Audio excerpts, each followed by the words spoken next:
1971 अरब सागर की गहराइयों में एक शिकारी घात लगाकर बैठा था।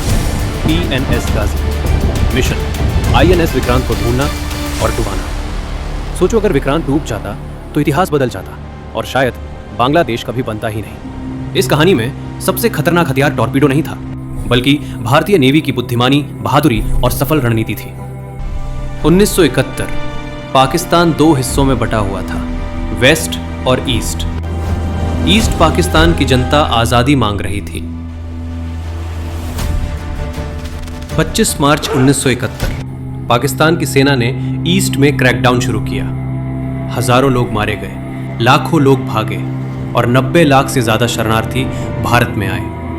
भारत पर आर्थिक बोझ, राजनीतिक दबाव और मानवता की कीमत बढ़ गई। इंदिरा गांधी ने फैसला किया, चुप नहीं रह सकते, अब युद्ध की तैयारी करनी चाहिए। भारतीय नौसेना के चीफ एडमिरल SM नंदा को कमान सौंपा गया। टारगेट पाकिस्तान की समुद्री सप्लाई को पूरी तरह काट देना। लेकिन पहला वार भारत खुले तौर पर नहीं कर सकता था और यहीं जन्म हुआ ऑपरेशन एक्स। वेस्ट बंगाल के एक गुप्त कैंप C2P में मुक्ति वाहिनी कमांडोज को ट्रेन किया गया। Magnetic limpet mine, under water explosives, stealth operations. 15 अगस्त 1971 ऑपरेशन एक्स शुरू। पाकिस्तानी जहाज रातों रात उड़ाए जाने लगे, सप्लाई लाइन टूटना शुरू। ईस्ट पाकिस्तान समुद्र से बिल्कुल कटने लगा। पाकिस्तान हिल गया। किसने किया ये? शक था इंडिया खेल खेल रहा है और इस खेल का किंग था INS विक्रांत।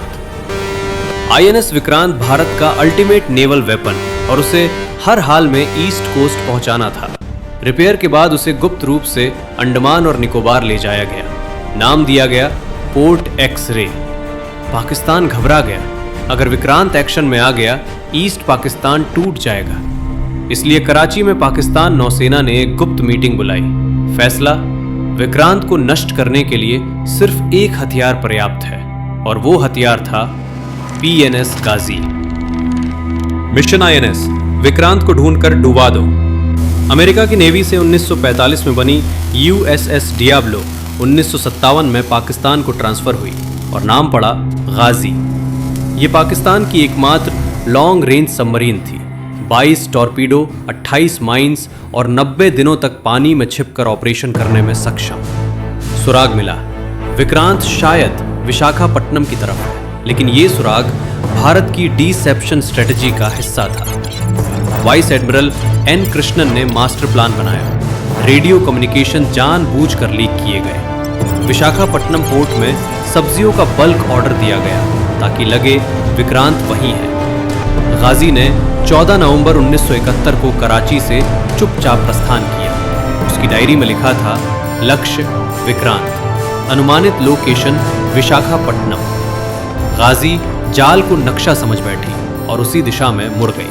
20 नवंबर 1971 गाजी विशाखापट्टनम पहुंच चुकी थी।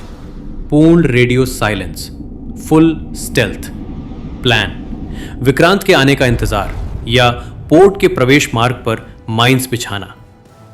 2 दिसंबर की रात INS राजपूत बंदरगाह से बाहर निकला। गाजी ने राजपूत की आवाज को विक्रांत समझ लिया। यही वो गलती जिसने पूरी लड़ाई की दिशा बदल दी। अचानक इंडियन शिप INS राजपूत उसी तरफ बढ़ रहा था। कैप्टन जफर ने कोलिजन से बचने के लिए इमरजेंसी डाइव का आदेश दिया। सबमरीन तेजी से नीचे गई और समुद्र की तह से टकरा गई। शॉक वेव ने टॉर्पीडो बे डैमेज कर दिया। वाटर प्रेशर बढ़ा और फिर आंतरिक विस्फोट। PNS गाजी कुछ ही मिनटों में समुद्र की कब्र बन गई। पाकिस्तान ने सोचा विक्रांत ने गाजी को मार दिया, लेकिन असलियत गाजी ने विक्रांत को कभी देखा ही नहीं।